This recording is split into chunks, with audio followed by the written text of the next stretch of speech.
All right, well, let's talk about traffic here in Austin. Has it gotten worse? Yep, so we have concrete data showing that it's getting worse. Okay. Something like only 10% of lane miles of roadway have been added to the country in the last 40-something years. Wow. But 40% more trips are taken by the traveling public. Okay. So we have all these extra trips coming into our network, but we haven't increased the capacity. Now, the capacity of the network is not the problem. You cannot build your way out of traffic. See Houston as an example.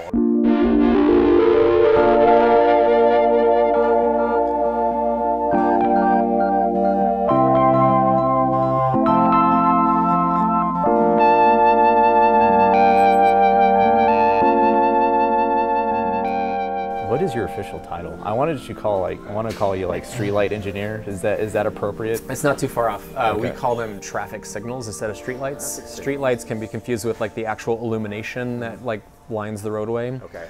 So to, keep us separate from them, we call ourselves traffic signals.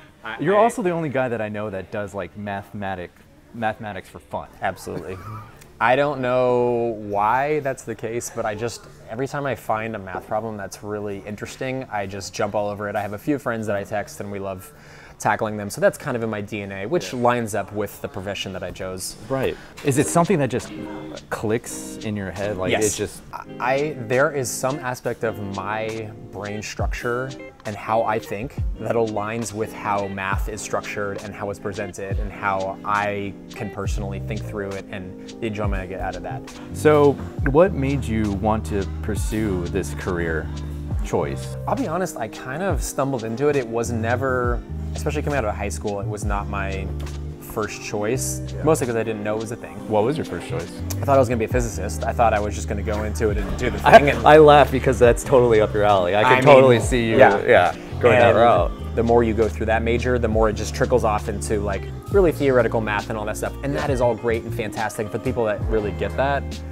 Good for them. Yeah. I love that they are into that kind of thing. It just wasn't my cup of tea, and so I decided to switch into a different major, and that just happened to be civil engineering. And what is civil engineering? Yeah, so it's anything that, well, it's buildings, it's roads, it's all the civil infrastructure that people use every day.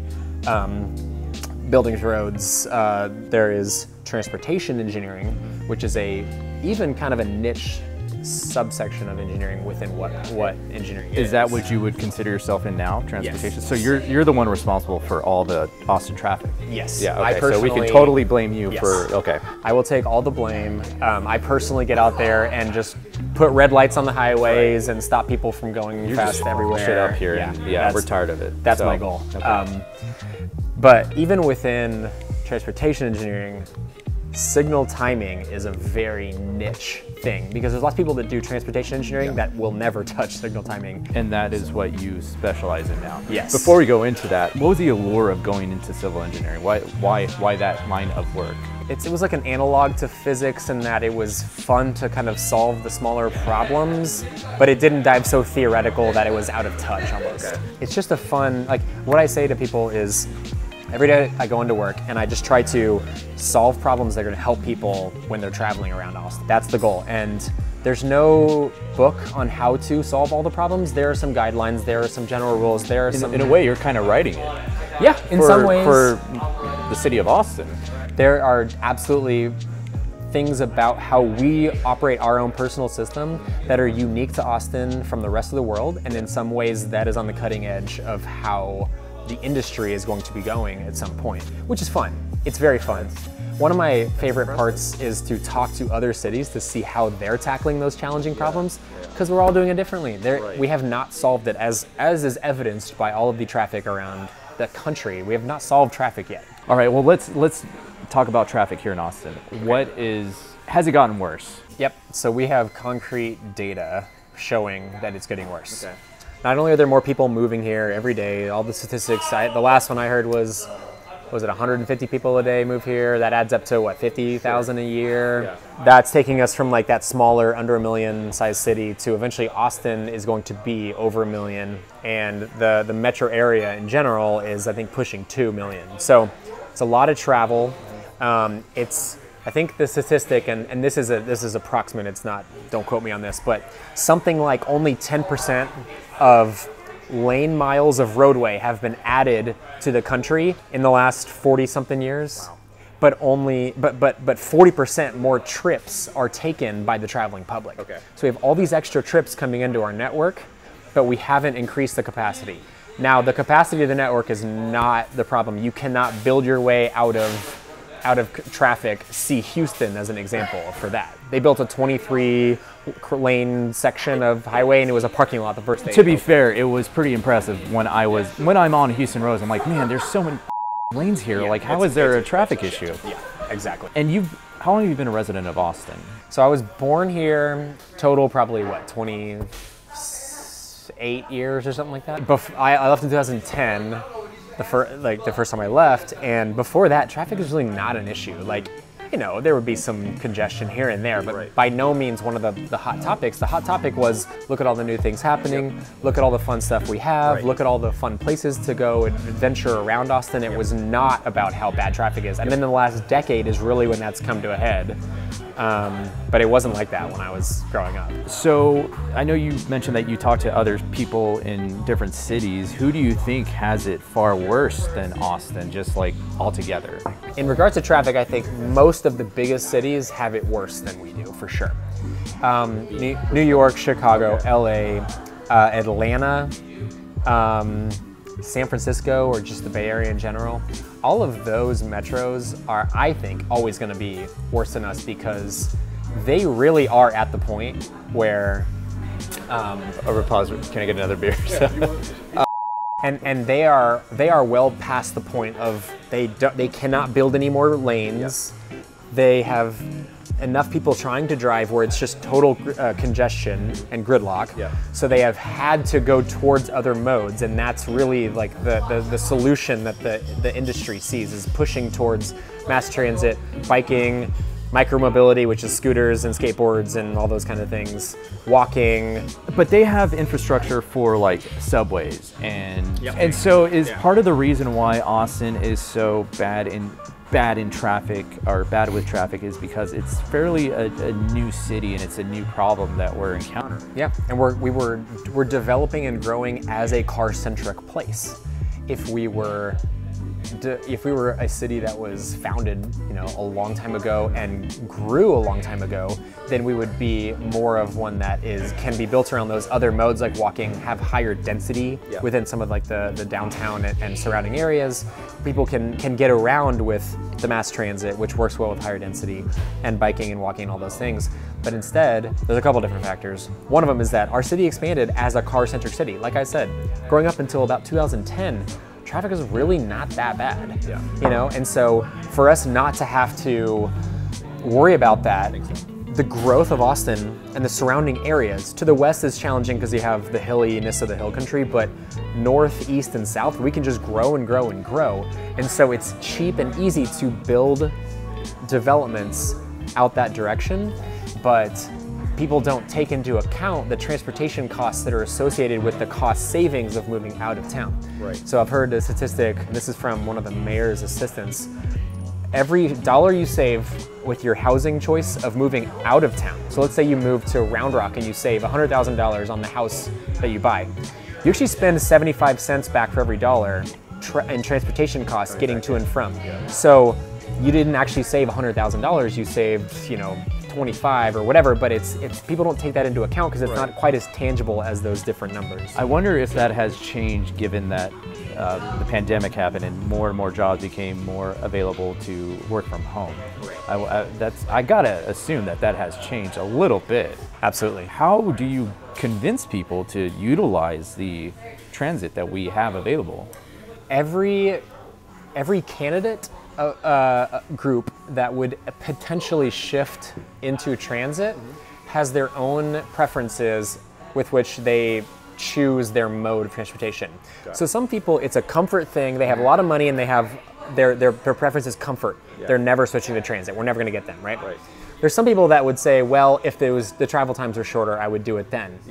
At this point, transit travel times are rarely shorter, and that's because a lot of our transit, which is the bus system, is in the same traffic that everybody else is in. So if it's just travel time and you can pay for your own car, then you're going to take your own car places, because if it's about the same on travel time, it's a lot more comfortable to take a car instead, your own personal mode. Some people are going to do it because they know it's helping out. You know, some people bike because they know it's the right thing, or they like the exercise, or whatever. Maybe it is shorter for them. Right. I personally think that parking is a huge part of it. I think there's a group of people that would shift, but parking is too attainable for them. What if this place had no parking and you had to find another way to get here? Right. You'd either spend a bunch of money on an Uber, you take a bike, you take a bus, you do whatever else you needed to do to get here. Yeah. So I think there's a bunch of different factors that come into play, but what we really needed to do is to get people to understand that it's helping it's helping out everybody else, the entire network, when you don't ride a car, and it could be helping you for whatever preference that you have for your mode. I think the problem now that is arising is housing cost has caused people to move to the suburbs and travel inward. Yeah, for sure. I mean, all those things that you propose, it just doesn't seem viable to an individual who's living out around Rock and has to commute in. I mean, he has to take the car. So, a railway. It's coming. The voters voted in Project Connect. Oh. And we I had have no idea. 2 new lines coming in. One is the orange and one is the blue. When was that proposed? 2020, I think. 2020, okay. Yeah. No idea. I hope I voted yes. I think we had this conversation. I hope. Yes. Okay. Did I send you a text? I'm like, hey, what yes, did I yes. got? Yeah. Okay. And the 2 lines are going to be Lamar through campus down through South Congress. So that's a north-south line. Sure. The other one is going to go from downtown along Riverside to the airport. So that's the first 2. That's what's called the initial investment. It's the first 2 lines that are coming in.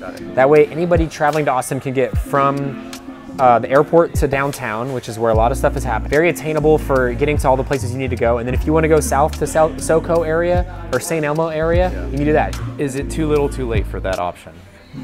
There is definitely an argument for that. I will not preclude that comment. I will say that they understand that, and they are designing the new system to make sure that it can expand. So like when you think about this kind of stuff, you're designing a platform.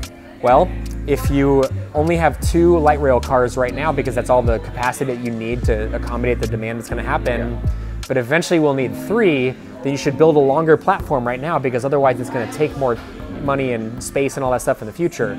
They're doing that. They're considering those things. We're doing a 50-year investment, and that's as much as you really can project for a city, right? So they are considering those aspects of the new rail lines. So yes, hopefully that is going to be taken into account and accommodated. I don't know if interference is the right word, but how much does government interference play into all these ideas and solutions that you have for solving a traffic issue? Is that a big hindrance?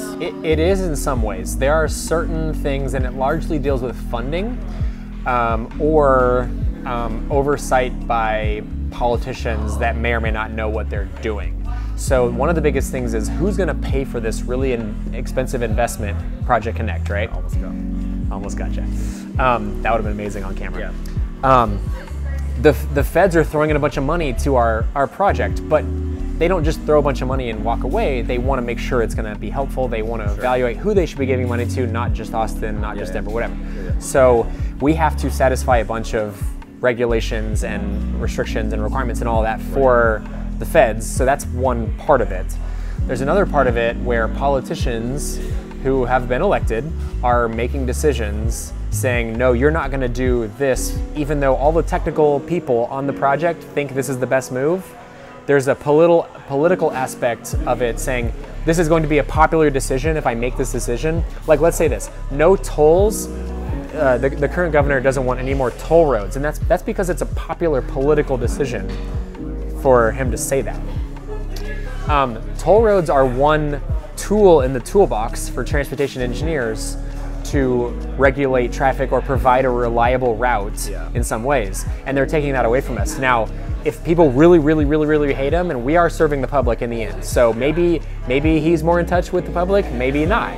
So that's, I'm not trying to put a political statement out there, I'm just saying those are the trade-offs. The politicians are supposed to be representative of the citizens. I don't think that's widely thought of as well done, honestly. I don't think it works, but you know, right, that's exactly. my opinion. So I think it's from both sides of what you brought up. It's both politicians that are making decisions for their own personal re-election chances, right? And then there's also some bureaucratic red tape that we have to satisfy this, and this before we get the funding we need to actually accomplish the project we're trying to construct. That's, I think, one of the biggest things. I will also say, this is something I have learned working for a government agency, is that my #1 goal when I go to work is to do something better for the people that I'm serving.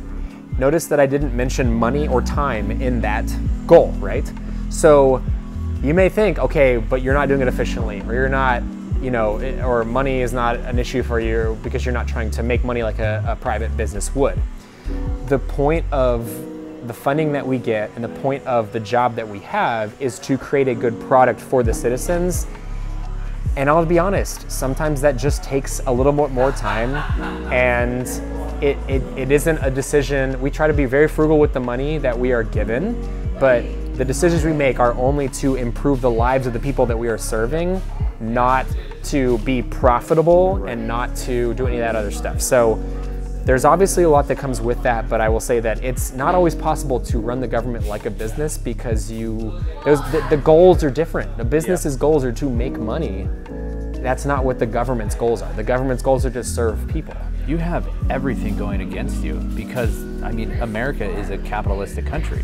If it doesn't show profit, then it's not going to be pushed to the forefront. Yeah. That's a challenge for sure. We have to look for different funding sources. So if we just relied on taxes, we wouldn't be able to accomplish a lot of the stuff that we have to do. Yeah. So we also have to rely on developments that are coming into the city. And because of the gain they're going to have from coming into the city and getting the business that they get, and the traffic impact that's going to come with that, they have to construct certain things that we deem are necessary to accommodate the new trips, however they get there to those development sites and all that. So when I was driving one day, I saw an intersection where the lights were the signal lights were completely out. They weren't flashing red. They were just dark, and it was chaos. There was nothing but cars, didn't know what to do, didn't know where to go, and I immediately thought of you because this is a pretty important part of everyday commuting, yet I think we take it for granted. Yeah, those are the most dangerous situations. A flashing red light can actually signal people to be like, oh, what's happening up here? Sure, yeah. I should slow down, whatever. It resonates, hey, stop, and then let's do the stop sign thing. Yeah, all right, clockwise. Exactly, the stop sign thing, which is exactly what you should do with a light that's completely dark, but people don't see it. We actually have a theory. We have a theory. Everybody only sees red. You see green, you see yellow, that's less of an issue, but red, like you remember when you see red. If you stop at 5 red lights on the way in, even if you made it through 35 green lights on the way in, you're gonna tell me about those 5 reds, right? I'm so upset. Same thing with the flashing red. If you're gonna see the flashing red way more often than you're gonna see the dark signal. For some reason, the dark signal, a lot of us in our mind think, well, it's just green, I can't see it. It's green, I can't see it. It's green, I can't see it yet. And then by the time you're too close, you're going too fast. But what we can say is please treat them like a 4-way stop, like it would be if it was all red flash, because that's the intent of it. And I know people are gonna blow through it. All I will say is that treat it with caution too, because even if you did the right thing, but then went and someone else didn't. Why do lights change when there are no cars at or approaching the intersection? This is one of our biggest challenges that we absolutely cannot solve. And it is that the detection we use, the technology is available to us to detect when a vehicle is pulling up to a minor cross street is unreliable. It is as simple as that. And I can tell you why in a bunch of different ways. We have a number of technologies. One of them is we can program the intersection to just run on the same cycle, serving the same directions without any detection, vehicle detection. We can also add detection, and there's a couple different technologies for that. One is cutting these holes in the ground, these pads in the ground, and we put wire in the ground. I've seen those in California. I haven't. Yeah. I don't think I've seen any of those here in Austin. Well, a lot of people think they're pressure sensors. They're not pressure sensors. They're magnetic sensors, essentially. So they're wires just coiled up in the ground. Okay. If we all remember back to high school physics, like we all do most weeks, right? So chemistry. If you pass metal over a coiled wire, it induces a current within the wire. So if a car drives over this coil of wires in the pavement, then it sends a signal back to the computer that's running the intersection and says, hey, there's a vehicle here. I need to give a green to this side street. And we can cut those for the size of bikes. We can cut them for the size of vehicles. We use those a lot, but the problem is pavement moves, it changes, it gets torn up in construction. A lot of things can happen. So those are good when they're working, but they break and it takes a long time to fix them because it's kind of expensive to fix them. So the new technology is via either video cameras or radar. Some companies even use thermal. There's a couple different technologies that sense a vehicle when it approaches. I will just go ahead and say that a lot of those are extremely unreliable. Video detection technology is great unless it's too sunny, and it's great unless it's too foggy, and it's great unless it's too, you can see where I'm going. Every condition that changes impacts video detection. Okay. So now you go with radar. Well, radar you'd think would be good too, but it doesn't necessarily sense vehicles behind other vehicles, and it can't necessarily accomplish everything. And what is the average time from red to green? So it depends if you're on a main street or a minor street, obviously. And does it change throughout the day? It absolutely does. Okay. So all the intersections have different time of day plans that they run. Okay. So yeah, they all run different plans. They all have different times. So if you're a side street and you're in the PM peak, it may be 100 seconds between greens for you. Got it. If you're on the main street and there's very little side street traffic, it might be as little as 10 to 15 seconds of green time for the side street before you're getting, you see the yellow, red, and then it's only for 15 seconds and then it's back to green for you. It really depends, but typically we run cycle lengths that vary between even some 60-second cycle lengths downtown to 90, and then 120, 130 is pretty typical for the peak times around Austin. Okay. It really just depends on the demand of the main roadway and the demand of the side streets and all that. It's much of a balancing act. You can rest assured that within the last 3 years, we have visited an intersection as part of a corridor system, and we have timed that intersection and corridor to the best of the abilities during the season. So it's either usually spring or fall, because that's when school's in session, which is when the highest traffic volumes are seen. The biggest times when we see traffic issues happening is when we have a big new development somewhere that's drawing a bunch of new trips to that location. And you don't have the data. We don't have the data, we didn't know about it for whatever reason. Or if there's some seasonal thing, trail of lights is a big one, right? And we consider that a special event. So special events are another big one. Can we do away with that? Can we just vote it so that it never happens ever again? It's not my cup of tea. It's a lot of people's cup of tea. Yeah, I mean, there are some other reasons why we would have to go out and retime it, but we have a system. 311 is a great resource for people that... Actually, yeah, they are great at getting you a solution to your problem. We had a leak in our front yard, and I thought it was on our end, but call 311, they sent out a city plumber, he took care of it, and it was done within a span of 4 hours. So I was really impressed with the city of Austin. Yeah. 311 is a service that helps with really any problem that the city needs to solve. Yeah. So yes, call 311, that's what it's there for. They're a great resource. We actually do see all of the calls that come in. We get 1,000 a month, by the way. Yeah. And they have to legitimately look into each one. That's just for transportation. That's just for signals, traffic signals. So imagine the rest of transportation, now imagine the rest of the city. 311 is going off the hook. They're an awesome service, and I'm glad that they're there for that. Right. I guess last question to kind of wrap all this up. Is there a certain way individuals should drive to help the flow of traffic? This is a fantastic question. There's a couple of different major ones. If you can, don't intentionally block the box. I know there's times where you do it and you didn't mean to. You just like, it happened and it happened. Yeah. Don't intentionally block the box because all you're really doing is stopping the side street from going. You're not really helping yourself That's that much. another embarrassing feeling. It's almost like, you know, when you send out the COVID text, you're just like stuck there. Yeah. There's nowhere else you can Exactly. go. It's just, it is what it is. And you feel bad because now everybody can see you. Yeah, you're It's just the asshole in the middle of the intersection. It's a lose-lose, 100%. But for the most part, try your best not to block the box. Okay. Going the same speed as all the cars around you is actually the safest thing. So if you're on the highway and you're going the speed limit and everybody around you is going 20 over, it's actually faster to go 20. It's actually more safe to go 20 over. Wow. And I say that with the caveat of don't get too close to the car in front of you, obviously, because then you need braking distance and all that. Yeah. Braking distance needs to be like almost exponentially increased as it goes, as you go faster and faster. Sure. So we have some 85-mile-an-hour roadways here. The braking God distance bless on Texas. those things, oh, I know, right? The braking distance on those is so much farther than our 60-mile-an-hour roadways. So if you're on I-35 in downtown and the speed limit is 60, the braking distance is not quite as long as if you're out on 130 and it has to be this much longer, right? Yeah. So keep that in mind.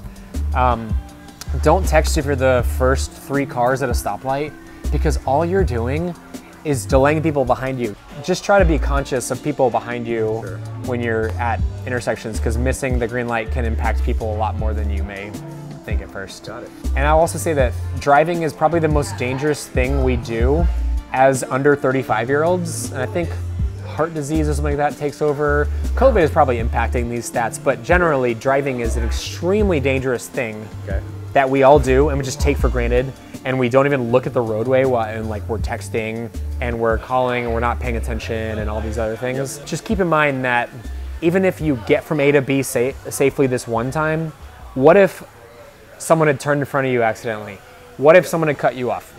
So don't think about it, did I get from A to B safely? Think about it, could I have navigated the vehicle safely if something had happened unexpectedly while I was driving? So I think that's one of the biggest things to keep in mind as well. Cool, man. Well, thank you for the first inaugural pilot episode of Pictures with Professionals. Happy to do it. I'm so glad.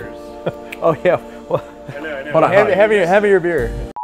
So, special thanks to Nomadic, shout out, and special thanks to you and Sal, my buddy, for being the first episode. And I can't wait to do more. And yeah, cheers, bud. Yep. Thank you.